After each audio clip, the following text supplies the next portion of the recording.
Ok, bonsoir, bonsoir, Bonsoir. bonsoir. Vous allez bien? Oui, ça va par la grâce du Seigneur. D'accord, d'accord. Merci Seigneur. Soyez fortifiés, encouragés encore ce soir. Voilà, on bénit le Seigneur pour les temps qu'il nous accorde encore. Comme disait notre frère Roger, que pendant ces 3 jours encore, que l'Esprit du Seigneur nous assiste, qu'on ne se réunit pas là par habitude, non, parce que on a tellement de choses à faire et que on veut se réunir autour de la parole du Seigneur. On veut se réunir autour de l'évangile véritable du Seigneur. On veut entendre l'Esprit du Seigneur nous parler. Nous sommes dans des temps difficiles.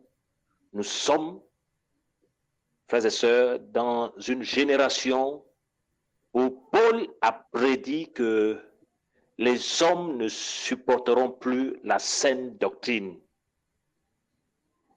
Et on peut dire que nous sommes arrivés à ce temps, on ne dit plus ne supporteront plus, on peut dire nous sommes arrivés à ce temps où les hommes ne supportent plus la saine doctrine, l'évangile que le Mashiach nous a laissé. Cet évangile que Pétros a prêché, que Paulos a prêché, que Yohanan a prêché, cet évangile qui ne mettait pas les prédicateurs comme des stars, qui ne mettait pas des chantres comme des stars, cet évangile qui laissait, présentait le Seigneur Yehoshua Mashiach, cet évangile où ceux qui apportaient la parole du Seigneur n'étaient que des voix. On ne les regardait pas, on ne les appréciait pas, on appréciait simplement le Seigneur parce que c'est le maître qu'il présentait. Et nous bénissons encore le maître, notre Seigneur Yehoshua Mashiach ce soir, parce qu'il nous aime et il veut encore par sa grâce nous donner des mains succulentes, la parole du Seigneur, la parole pure, la parole pure.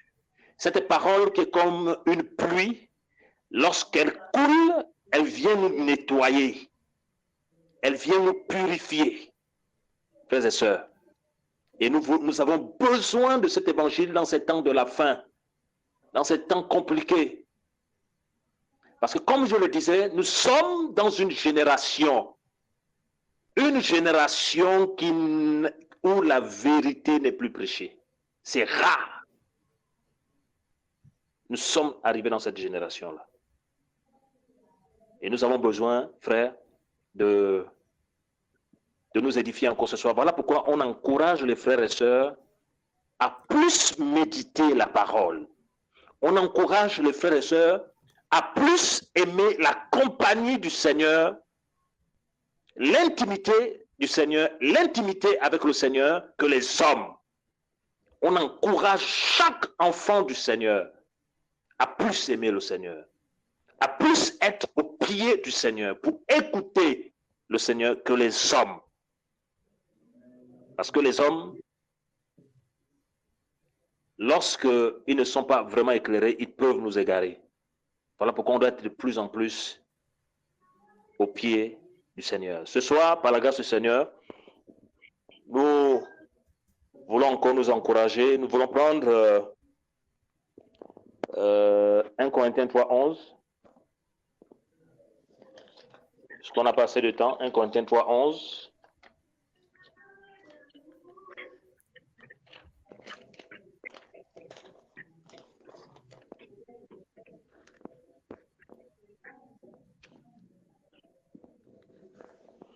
On peut lire à partir du verset 10 à 11.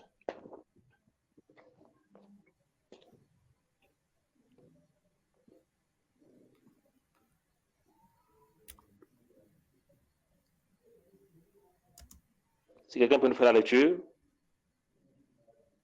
1 Corinthiens 3:11. Car personne ne À partir peut du verset poser. 10. À partir du verset 10, d'accord.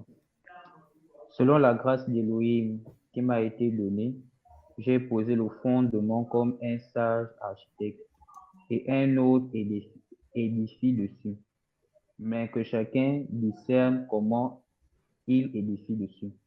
Verset 11. Car personne ne peut poser un autre fondement que celui qui est déjà posé, lequel est Yehoshua Hamashiach. Alléluia. Est-ce que quelqu'un d'autre peut nous faire la lecture, s'il vous plaît? Le même verset, verset 10 à 11.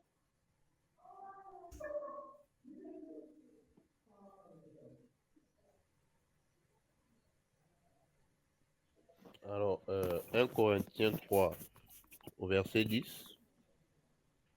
Selon la grâce d'Élohim qui m'a été donnée, j'ai posé le fondement comme un sage architecte et un autre édifie dessus. Mais que chacun discerne comment il édifie dessus. Car personne ne peut poser un autre fondement que celui qui est déjà posé, lequel est Yehoshua Hamashiach. Amen. Alléluia. Merci Seigneur. Donc ici, c'est Paul qui parle. Paul, apôtre de Yeshua, parle et il dit dans les Écritures, selon, à partir du verset 10, 1 Corinthiens 3, selon la grâce de l'Élohim qui m'a été donnée, j'ai posé le fondement comme un sage architecte et un autre édifie dessus.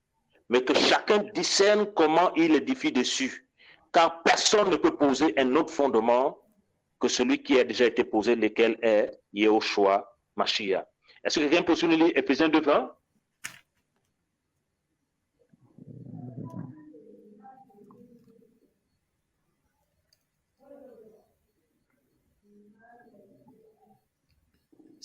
Éphésiens. S'il vous plaît, est-ce que Seramba peut fermer son micro? S'il vous plaît. Ah, d'accord.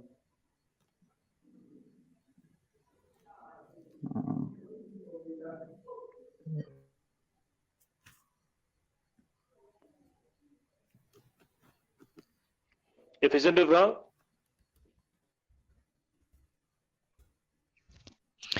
Éphésiens 2:20, je veux lire. Ayant été édifié sur le fondement des apôtres et des prophètes, et Yehoshua Mashiach lui-même étant la pierre angulaire. Alléluia. Amen. Donc ici, Paul, ici, par sa grâce, nous dit, personne ne peut poser un autre fondement, celui qui a été déjà posé, lequel est Yehoshua Mashiach. Frère, c'est capital. Parce que Paul, ici, nous amène à comprendre que le fondement a déjà été posé. Le fondement a déjà été posé. Donc, personne ne peut plus poser un autre fondement. Personne. Certainement, à Corinthe, il y avait des faux qui voulaient venir poser un autre fondement. Mais Paul ici nous fait comprendre que personne ne peut poser un autre fondement. Et ici, Paul nous dit que le fondement, car personne ne peut poser un autre fondement que celui qui a été posé, lequel est Yeshua Mashiach. Paul ici nous fait comprendre que non, que le fondement est Yehoshua Mashiach. Donc le fondement, quand on peut dire fondement, on peut se dire la base, la fondation de toute chose est notre Seigneur Yehoshua Mashiach. Et Paul nous dit dans 1 Corinthiens 2 que personne ne peut comprendre les choses du Seigneur si ce n'est que par l'Esprit du Seigneur. L'Esprit de l'homme, littéralement l'Esprit du monde, nous amène à comprendre les choses du monde. Donc l'Esprit de l'homme t'amène à comprendre ce que le monde t'explique, et ce que l'école t'explique. Mais l'esprit du monde ne peut pas t'amener à comprendre les choses du Seigneur. Donc l'esprit d'Élohim, c'est l'esprit de Yeshua, l'esprit de Yahweh, nous amène à comprendre les choses du Seigneur. Et là, nous sommes en train de parler des choses du Seigneur. Et quand on parle des choses du Seigneur, on parle des choses spirituelles. Et quand on parle des choses spirituelles, parce que le Seigneur pouvait dire, mes paroles sont esprit et vie. Là, nous sommes dans le domaine du spirituel. Et nous ne pouvons pas comprendre le spirituel sans l'esprit. sans l'Esprit du Seigneur. Parce que sans l'Esprit du Seigneur, nous ne pouvons pas décoder les mystères du royaume. Sans l'Esprit du Seigneur, nous ne pouvons pas comprendre la parole. Voilà pourquoi il dit dans Luc 24, 45, il ouvrit l'esprit des apôtres afin qu'ils comprennent les Écritures. Tu peux être enseigné par un docteur, tu peux être enseigné par quelqu'un, tu peux être enseigné même par un frère qui craint le Seigneur. Mais si l'Esprit du Seigneur ne t'ouvre pas l'intelligence, si l'Esprit du Seigneur ne t'ouvre pas la compréhension, tu vas méditer la parole matin, midi et soir, mais tu ne pourras pas comprendre ce que le Seigneur veut te dire. Parce que derrière ces écrits-là, il y a la vie. Derrière ces écrits-là, il y a la révélation du Seigneur. Notre maître Yehoshua Mashiach. Paul nous dit que personne ne peut poser un autre fondement. Il parle aux Corinthiens, il parle à une assemblée. Corinthe était une ville, une assemblée locale, une ville, parce que quand on parle des églises, c'est les églises dans les villes. Il parle et il fait comprendre que aux enfants du Seigneur qui sont dans cette ville, que le fondement a été déjà placé depuis.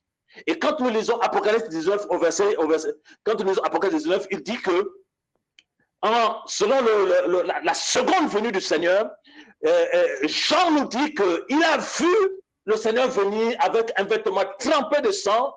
Sur sa cuisse était écrit Seigneur des Seigneurs, Roi des Rois. Et il dit son nom est la parole du Seigneur. Donc celui qui venait, le Mashiach, son nom est la parole du Seigneur. Donc le fondement posé, le fondement qui doit être posé à chaque assemblée, dans chaque ville, dans la vie de chaque enfant du Seigneur, c'est la parole du Seigneur.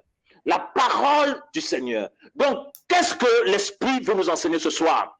L'Esprit du Seigneur veut nous dire que à chaque fois que vous voulez faire quelque chose, vérifiez si la parole, si c'est biblique. À chaque fois que vous voulez organiser quelque chose, vérifiez si c'est la parole. Parce que le fondement a été posé et la maison s'appuie sur la fondation. La maison s'appuie sur le fondement. Nous devons vérifier à chaque fois si ce qui est fait est dans les Écritures.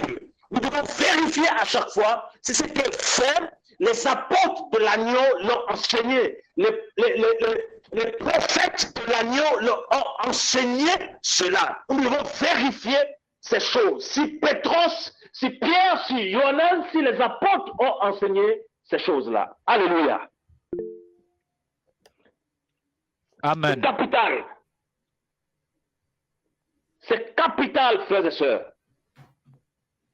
À chaque fois que nous voulons travailler même dans la gestion d'une œuvre, à chaque fois que nous voulons travailler même pour faire avancer le royaume du Seigneur, ne mettons pas notre intelligence humaine, ne mettons pas ce que nous on pense, vérifions bien si ce qui est enseigné est la parole, vérifions si ce qui est en train d'être fait est la parole. Et le problème qui embête aujourd'hui beaucoup d'enfants du Seigneur dans les nations, c'est parce que beaucoup se mettent dans la gestion alors qu'ils n'ont pas été appelés à la gestion de l'œuvre.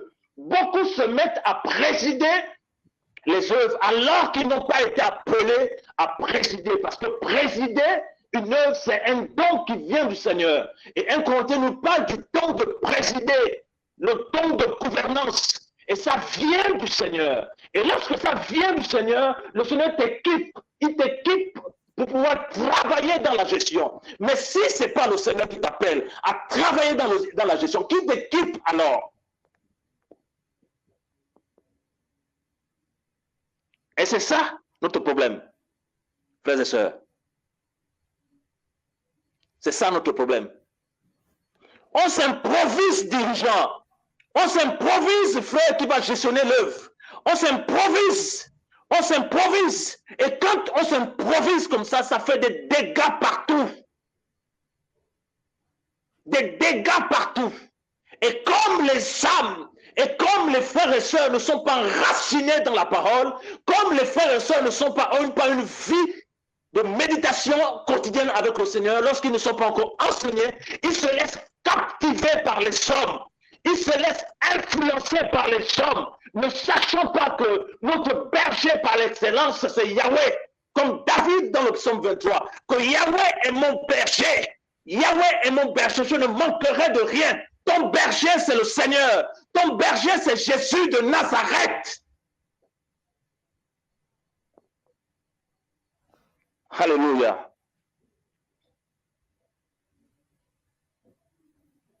C'est lui sur qui tu dois t'appuyer.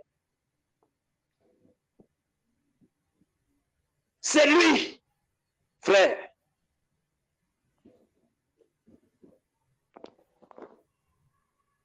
C'est lui sur qui tu dois t'appuyer. Et Paul nous dit dans 1 Corinthiens 4 que nous ne devons pas aller au-delà de ce qui est écrit. Tout ce qu'on doit faire dans une œuvre, il faut vérifier les Écritures. Comme les Juifs de Bérée, malgré la grâce apostolique de Paul, malgré les miracles qui accompagnaient Paul, les Juifs de Bérée, ils examinaient pour voir si ce que Paul disait était biblique. Mais où est cette génération actuelle? Le problème, c'est que nous avons changé de priorité. La priorité, ce n'est plus l'intimité avec le Seigneur.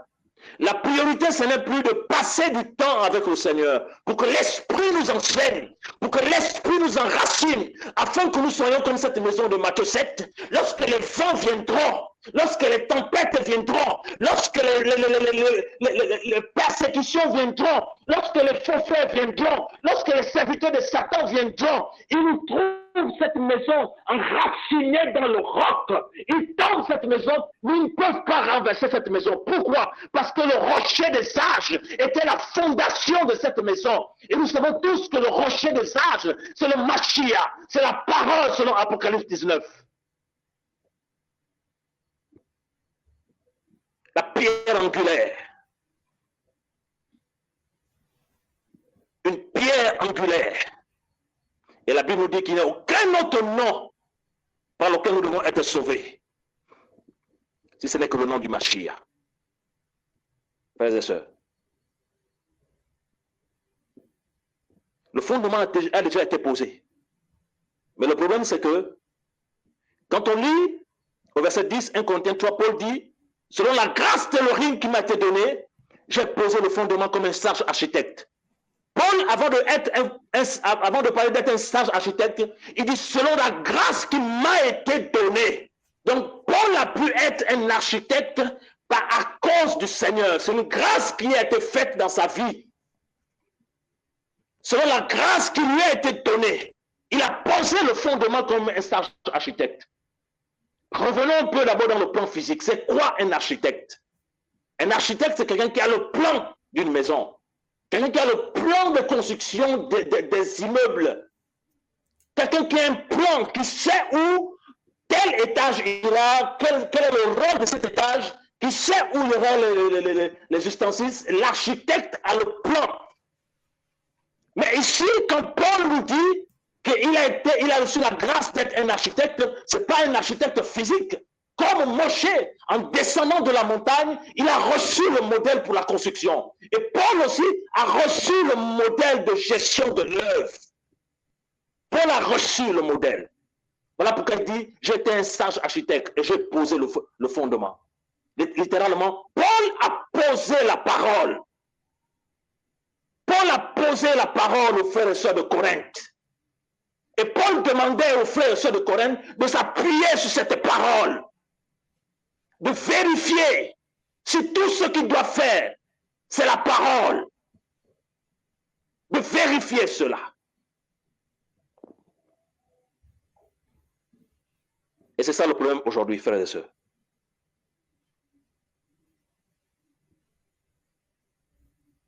Beaucoup s'improvisent. Et non pas aussi l'improvisation. Il y a ceux et celles qui sont appelés à la gestion de l'œuvre, mais ce n'est pas le temps.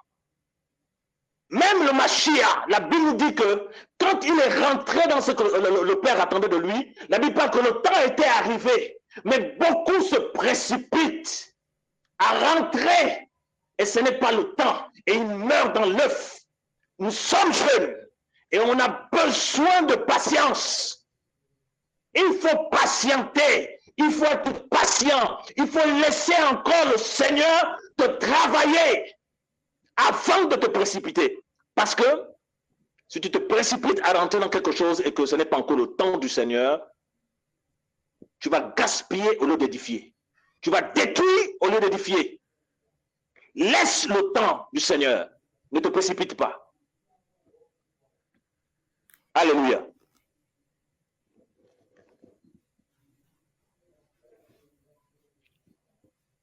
Et c'est ça qui nous embête. Le fondement.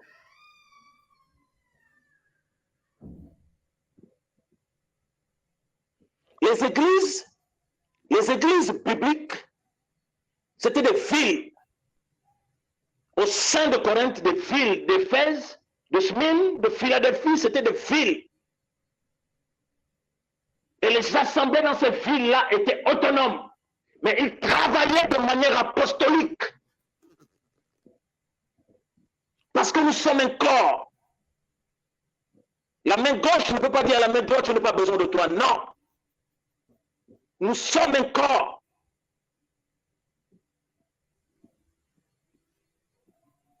Et là, il fonctionnait comme ça. De manière apostolique.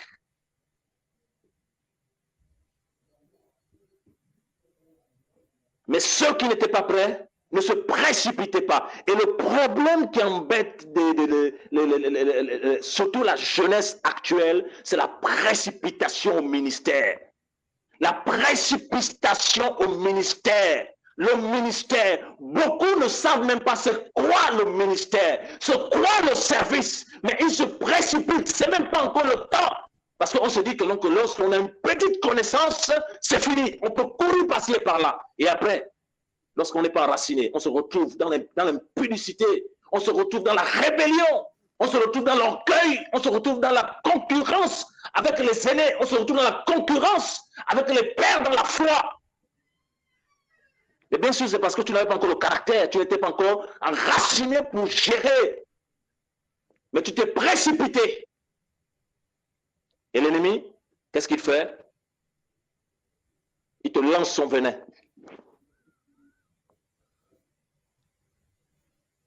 Tu ne sais pas que depuis que tu es là des années, tu prêches, tu enseignes, mais tu es déjà piqué par l'orgueil, piqué par l'amour du sexe, piqué par l'envie d'être devant, piqué par ces choses-là, piqué par ça.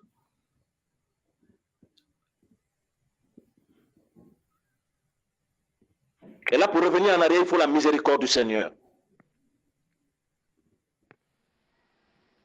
On peut se poser la question, est-ce que dans la parole du Seigneur, on a vu des jeunes travailler dans la gestion de l'œuvre? Oui, on a les exemples de Timothée, on a les exemples de Tite, on a les exemples de beaucoup de jeunes qui travaillaient, de Marc qui travaillaient. Mais le problème est que ces frères et sœurs prenaient conseil auprès de vieillards. Parce que le problème de la jeunesse, c'est le manque de sagesse. Ce n'est pas l'onction qui fait asseoir une œuvre. Ce n'est pas la connaissance qui fait asseoir une œuvre, mais c'est la sagesse. Or, c'est le proverbe 8, la sagesse sur le Machia. Or, chaque chose a son temps, frères et sœurs.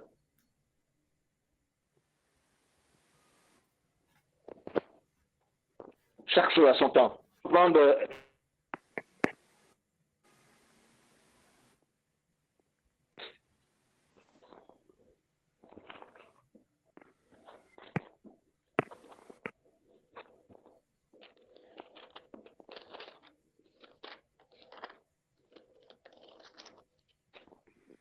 Timothée 4, 16.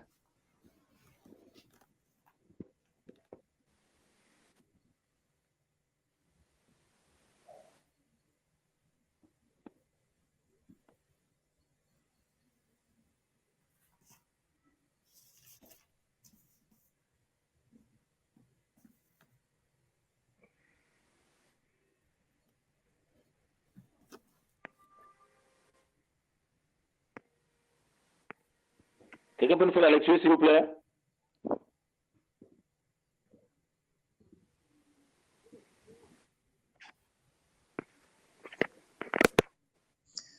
1 Timothée 4, 16. Veille sur toi-même et sur la doctrine. Persévère dans ces choses, car en faisant cela, tu te sauveras toi-même et ceux qui t'écoutent. Amen. Alléluia. Ici, Paul, un vieillard, il conseille Timothée.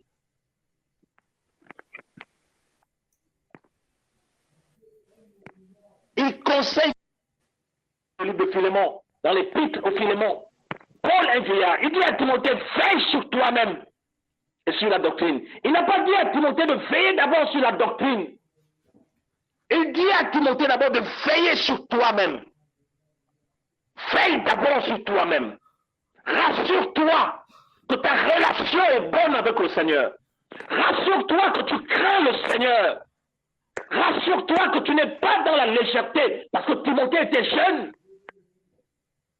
Rassure-toi que tu n'es pas dans la légèreté. Rassure-toi d'abord que tu n'es pas dans les impuretés. Rassure-toi, Timothée, parce qu'il était jeune. Veille d'abord sur toi-même. Veille sur ta conduite. Veille sur ton caractère. Veille d'abord sur ton éducation.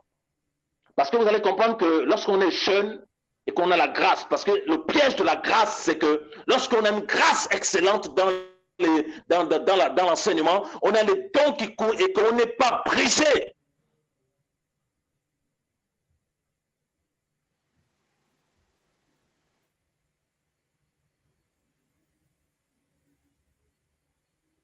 Parce qu'il nous manque la sagesse. Il nous manquera la sagesse et le discernement.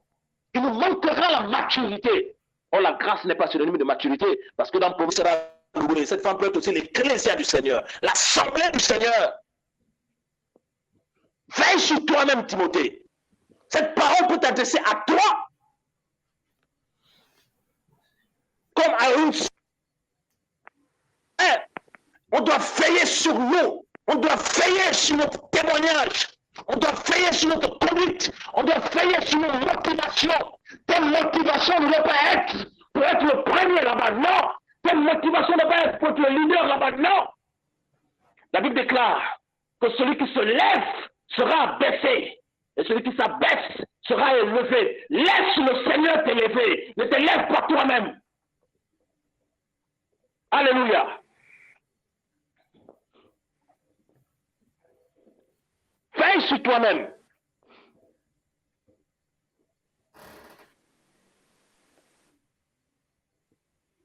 Veille d'abord sur toi-même. Veille sur ton cœur. Si tu es marié, veille d'abord sur ta maison. Veille sur ton épouse. Veille sur ta fille d'abord.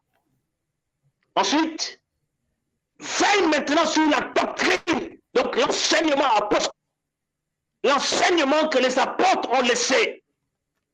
Donc avant de veiller sur la doctrine, le Seigneur veut d'abord se rassurer que le vase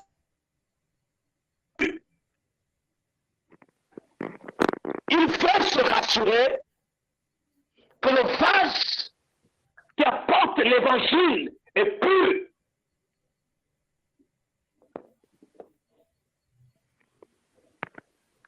Et quand on comprend toutes ces choses-là, frères et sœurs, on n'a pas besoin de se précipiter. Il faut attendre le temps du Seigneur. C'est un conseil. Ne nous précipitons pas. On est jeunes.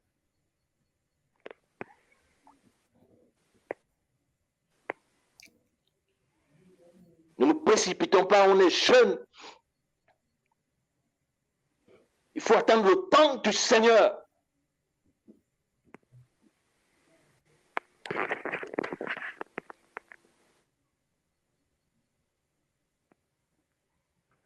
Attendre le temps du Seigneur, ça ne veut pas dire que non, que si tu as une grâce pour les autres, tu ne dois pas le faire, non. Attendre le temps du Seigneur, ça veut dire que non, que si tu as cœur d'aller visiter les frères dans une autre ville, tu ne dois pas le faire, non. On va exercer. Mais ne cherche pas à savoir que je suis apôtre, je suis machin, ceci, cela. Non, mon frère. Avance avec le Seigneur. Fais ce que le Seigneur te demande de faire en toute humilité et simplicité. Cache-toi en Machia. Ne te lève pas de toi-même.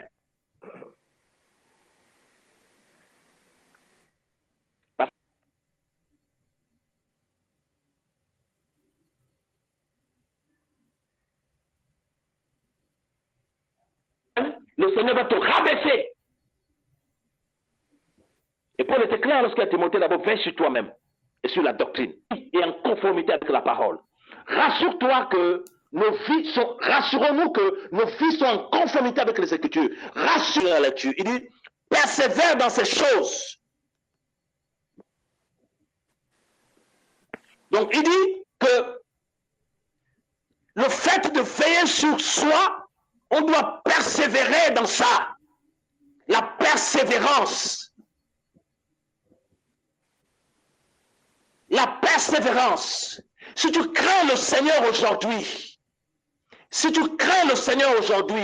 si 10 ans après, le Seigneur n'est pas encore revenu, tu dois toujours craindre le Seigneur. Si 20 ans après, tu n'es pas mort et le Seigneur n'est pas revenu, tu dois toujours le craindre. Tu dois persévérer dans la crainte du Seigneur. Tu dois persévérer dans l'amour du Seigneur. Tu dois persévérer dans le Mashiach. Tu dois persévérer dans ça. Église du Seigneur. Et tu dois aussi persévérer dans la doctrine apostolique.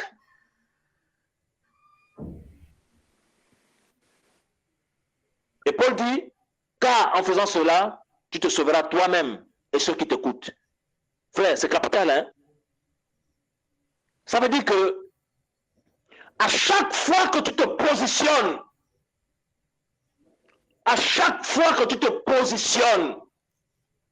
pour partager la parole, frère, et ce n'est pas le Seigneur qui t'a envoyé. Tu es en train de t'amuser avec leur salut. Parce que quelqu'un qui n'est pas en route pour le ciel ne va pas conduire les âmes au ciel. Quelqu'un qui ne craint pas le Seigneur ne va pas demander aux âmes de craindre le Seigneur parce qu'on ne donne que ce qu'on a.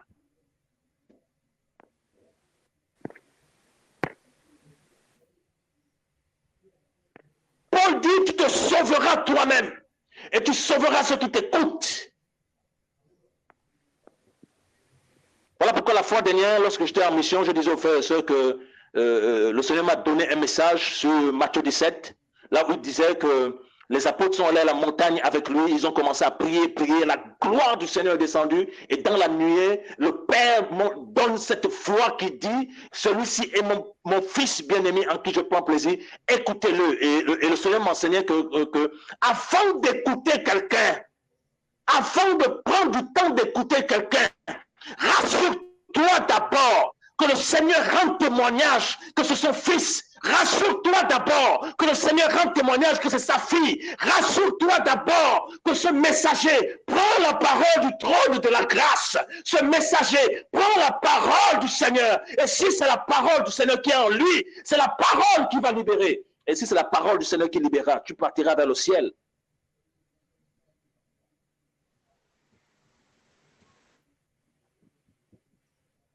Tu partiras vers le ciel, frère.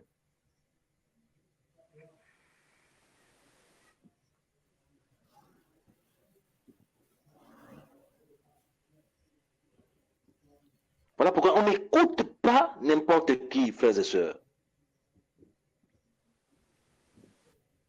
On n'écoute pas.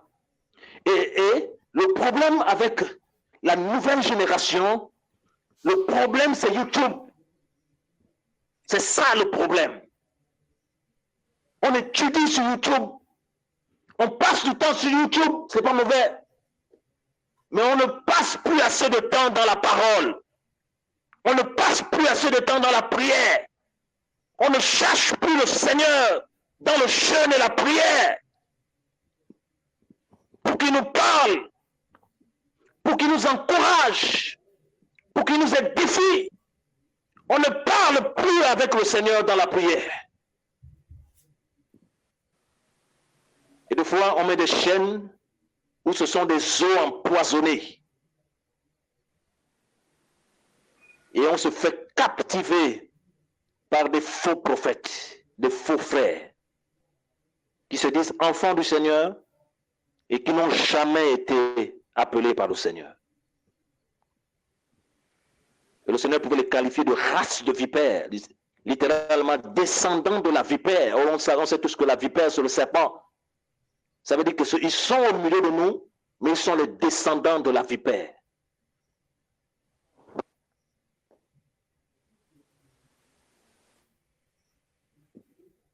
Frère, c'est capital.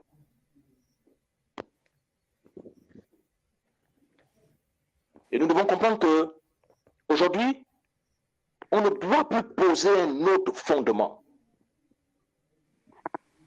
Il faut veiller sur les Écritures. Il faut méditer la parole. Il est clair qu'on ne peut pas tout comprendre, mais on est un corps. Il faut veiller. Il faut s'appuyer sur la parole. Il faut s'appuyer. Il faut s'appuyer sur la parole. Il faut vérifier en tant que disciple du Seigneur. En tant que disciple du Seigneur, que ce soit les hommes ou les femmes, il faut vérifier si les enseignements qui se donnent en assemblée, c'est la parole. Il faut vérifier si le comportement des frères et sœurs, c'est la parole. Il faut vérifier si la manière de gestionner l'argent de l'œuvre, c'est la parole. Il faut vérifier ces choses-là à la lumière des Écritures. À chaque fois, il faut vérifier. Voilà pourquoi lorsque les apôtres écrivaient les épîtres aux frères et sœurs, ils n'écrivaient pas seulement à ceux qui ont la grâce de diriger, non, mais ils envoyaient ça à l'assemblée, les frères et sœurs, parce qu'ils étaient tous responsables. Chacun de nous, on est responsable.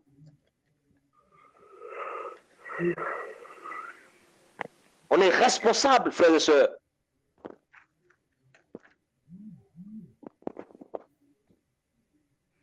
On est responsable.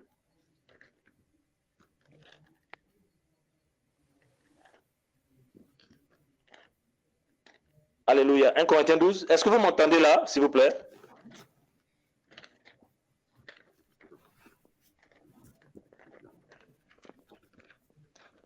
Oui.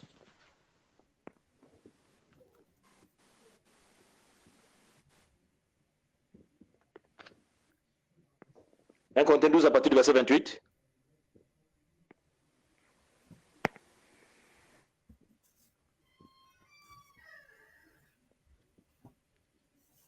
Si une sœur peut nous faire la lecture, s'il vous plaît.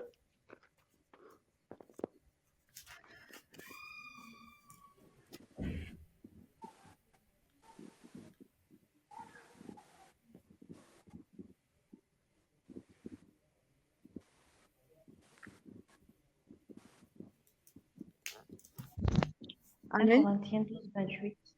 Ah. Et Elohim a en effet placé dans l'assemblée premièrement des apôtres, deuxièmement des prophètes, troisièmement des docteurs, ensuite des miracles, puis des dons de guérison, des secours, des gouvernements, des langues diverses. Alléluia.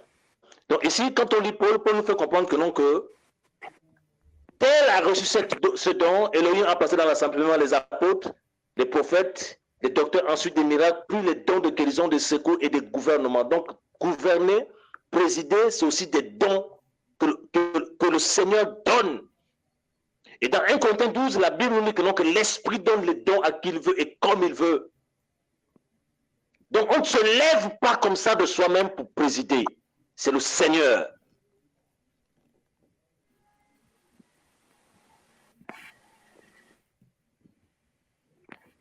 C'est le Seigneur.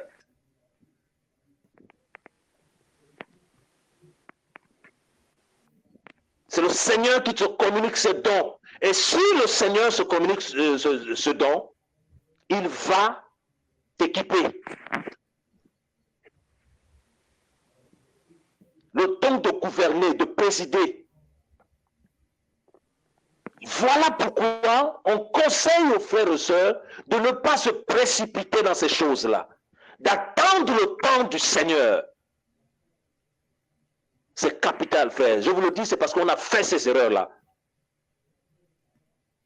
On a fait ces erreurs-là et on a failli se perdre et ne plus revenir dans la foi, mais à cause de la miséricorde du Seigneur, il nous est ramenés. Et voilà pourquoi quand on est avec les frères, on peut crier haut et fort, frère, ne vous précipitez pas dans la gestion de l'œuvre. Et tout à l'heure, on a vu que le fondement, c'est la parole. Et Paul nous dit que personne ne peut comprendre les choses du Seigneur si ce n'est l'Esprit du Seigneur. Et si l'Esprit ne t'accorde pas la grâce de comprendre la gestion spirituelle de l'œuvre, comment vas-tu faire? Et si tu n'as pas cette grâce de comprendre ça, tu feras les choses selon ta chair.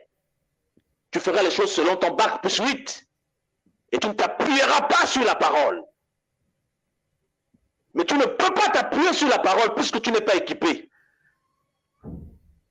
Parce que la Bible nous dit que ce n'est pas celui qui se recommande lui-même qui est approuvé, c'est celui que le Seigneur recommande. Littéralement, c'est celui que le Seigneur appelle. Et quand il appelle, il équipe. Tu peux être appelé à diriger. Tu peux être appelé à encourager les frères. Tu peux être appelé à partir par-ci, par-là. Tu peux être appelé à faire cela. Mais est-ce que c'est le temps? Et cette question, je ne peux pas la répondre. C'est toi, frère, c'est toi, sœur. Parce que chacun a une relation avec le Seigneur.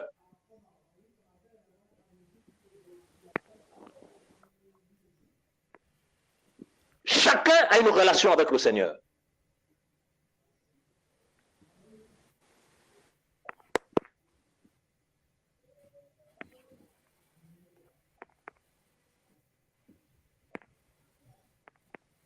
Chacun a une relation avec le Seigneur.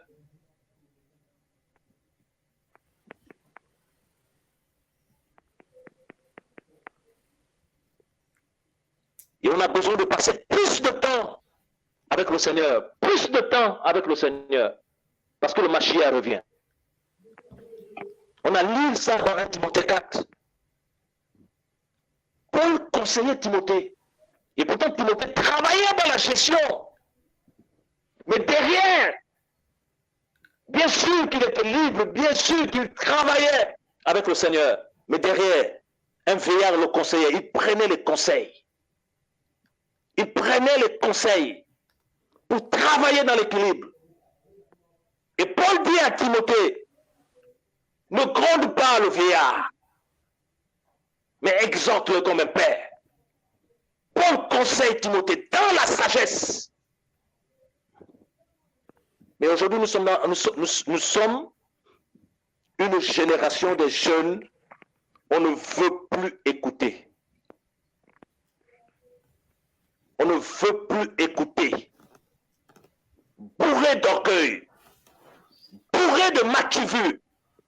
Et lorsque même on a une petite connaissance, et lorsque même on a une chaîne où il y a trop de vues, on s'enfle d'orgueil. Simplement parce qu'on s'est précipité et on a cru que la grâce est synonyme de maturité. Le maître pouvait dire, on reconnaît l'arbre par le fruit, le caractère, la vie. Et dans la croissance, on parle d'enfants, jeunes gens et père ou mère. L'enfant ne quitte pas tout de suite pour être père. Il a besoin de ces étapes-là. Mais nous, on saute les étapes. Parce que c'est la génération qui se précipite. C'est la génération qui est pressée. C'est la génération qui est pressée. Pas de maturité, mais la précipitation. Et on cause assez de dégâts, frères et sœurs. Assez de dégâts. Et je veux vous dire, de la part du Seigneur, frères et sœurs, qu'à chaque fois qu'on se met à blesser une âme du Seigneur de manière consciente, on aura des comptes à rendre au Seigneur. À chaque fois qu'on se met de manière consciente à imposer une dictature aux âmes du Seigneur, on aura des comptes à rendre au Seigneur. À chaque fois qu'on prend la liberté des enfants du Seigneur, on aura des comptes à rendre au Seigneur. Parce qu'il le dit dans Acte 20, l'assemblée pour qui s'acquise par son propre sang. Ce n'est pas ton sang qui a coulé pour le salut de ce peuple. Ce n'est pas mon sang qui a coulé pour le salut de ce peuple. C'est le sang du Mashiach. Et Paul dit dans le livre de Tite, un peuple, il s'est sacrifié pour un peuple qui lui appartient. L'Ecclésia, l'assemblée est son peuple. Et c'est la même chose qu'il a dit à Pétros. Paix mes brebis. Il n'a pas dit à Pierre, paix tes brebis. Paix mes brebis. Parce que c'est quoi pète? Pète, c'est nourrir. Pète, c'est protéger. Pète, c'est prendre soin. nourrir d'abord avec la parole du Seigneur, qui est comme une nourriture, et nourrir aussi physiquement. Parce que nous sommes aussi appelés par ce que le Seigneur nous donne comme bien physique à partager. Et Paul le dit, il y a plus de bénédictions à donner qu'à recevoir.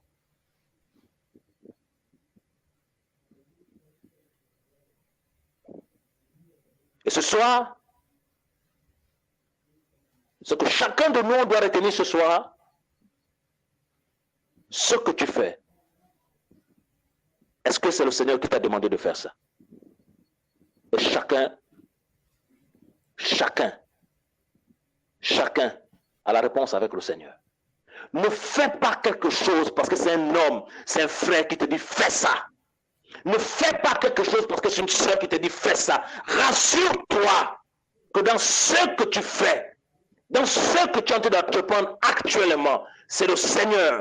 Parce que même si un frère vient prophétiser sur toi, soit doit confirmer ce que le Seigneur t'a dit dans le secret. Parce que la vérité, c'est le Seigneur.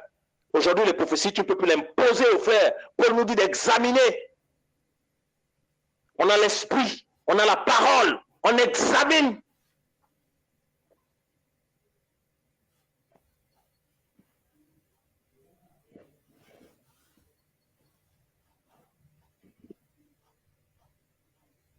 Alléluia.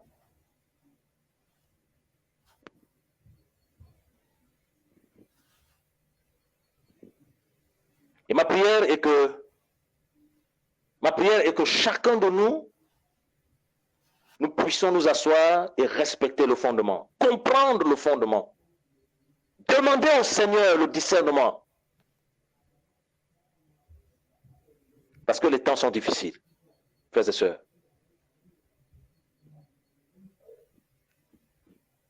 Les temps sont très difficiles. Ne jamais oublier cette parole de Paul, poussée par le Seigneur. Ce n'est pas celui qui se recommande lui-même qui est approuvé. C'est celui que le Seigneur recommande. Un vrai enfant du Seigneur, un vrai enfant du Seigneur ne se recommande pas lui-même. Un vrai enfant du Seigneur ne se précipite pas. Il attend le temps du Seigneur. Et au temps convenable, le Seigneur va commencer à t'équiper et travailler avec toi. Alléluia.